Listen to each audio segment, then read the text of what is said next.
Hello and welcome to the Respond Customer Service webinar series, happening the second Tuesday of every month. My name is Jeremy Johnson. I'm a member of the TriTech marketing team, and we're glad that you've chosen to join us here today, if it's live or by the recording. Couple bits and pieces for introduction here today before we begin. A reminder about our EMS billing training program that's ongoing throughout this year. We've got a couple sessions coming up here this summer, June 19 to 20 in Charlotte, North Carolina, and July 11th through 12th in Albany, Oregon. These trainings are a great opportunity for you to get continuing education in your role as a biller, and also for you to network with other customers and kind of gather some of that inside information that's helpful on a day-to-day basis.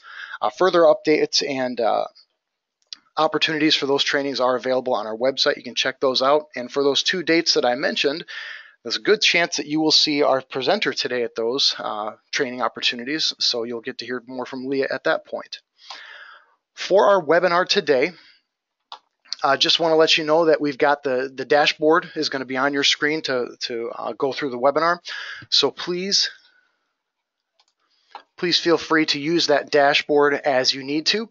And if it ever disappears, you can click on that little arrow over there and bring the dashboard back up onto your screen. And there is a segment on the bottom there to input your questions. If you've got any questions for Leah today, just type those in there and we'll try to address those at the tail end of her presentation. And that does bring us to today's presentation. Leah is going to be talking about setting up location codes as it relates to Nemsis imports. So we're going to go ahead and get Leah set up here. Give me just one moment.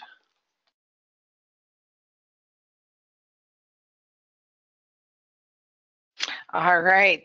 Thank you, Jeremy, and thank everyone for listening and joining me on this webinar. Like Jeremy explained, it's setting up location codes related to the Nemsis import. So to start out, we're going to go to the codes and go to our locations.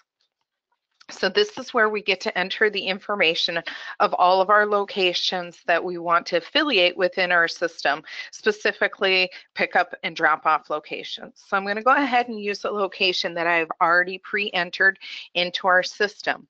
Now with matching with the Nemsis import, regardless of who your PCR vendor is, the matching with the pickup and the drop-off locations, it first matches on the first 30 characters of the description in this top line. Then it's going to look at address line 1, your city, state, zip, plus 4-digit extension. Okay? So with the matching purpose for the Nemsis import with your PCR vendor, uppercase and lowercase does not matter at all, but everything else does matter. It literally has to mirror match exactly.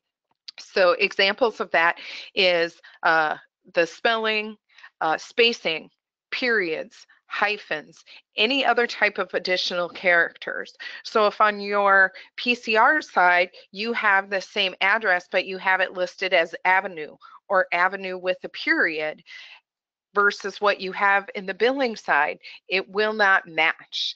Now, that does not mean that the information will not come in at all. It just means that it won't match. So when you're looking at a call for the pickup location, it would say import, Nemsis import default location.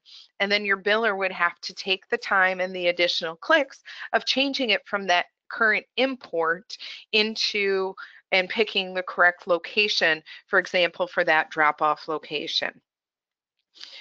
So it is really, really important to make sure that in your locations here, again, the first 30 characters is what it's going to match on for the name. Then it's going to look at the address, city, state, zip code, plus the 4-digit extension. So it's kind of your guys' choice on whether you want to make your PCR match with your billing or your billing match with the PCR locations listing. That is totally up to you.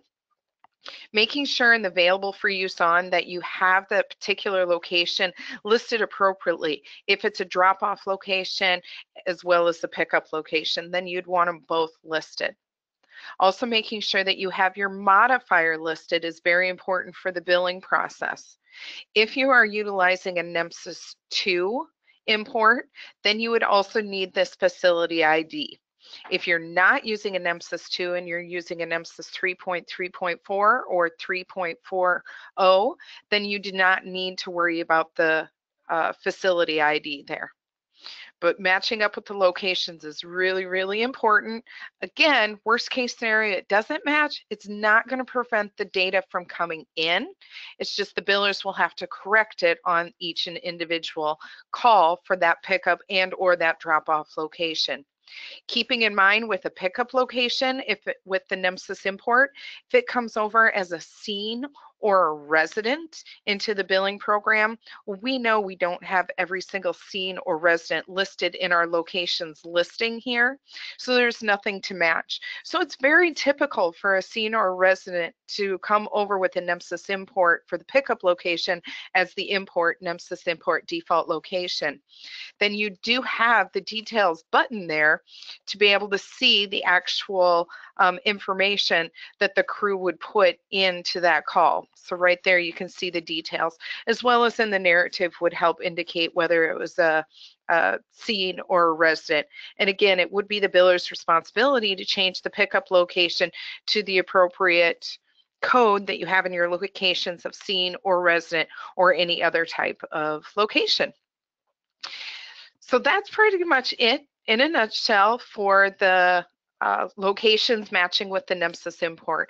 As always, if you do have any concerns or questions, please give us a call at support at 1-800-987-0911, option 5, followed by option 6. Also, you can go to the TriTech website of tritech.com. Once you're logged in there, you do have the option to enter tickets within the website that come to our queue, and we will review them and give you a call back. Any way that we can help, always happy to.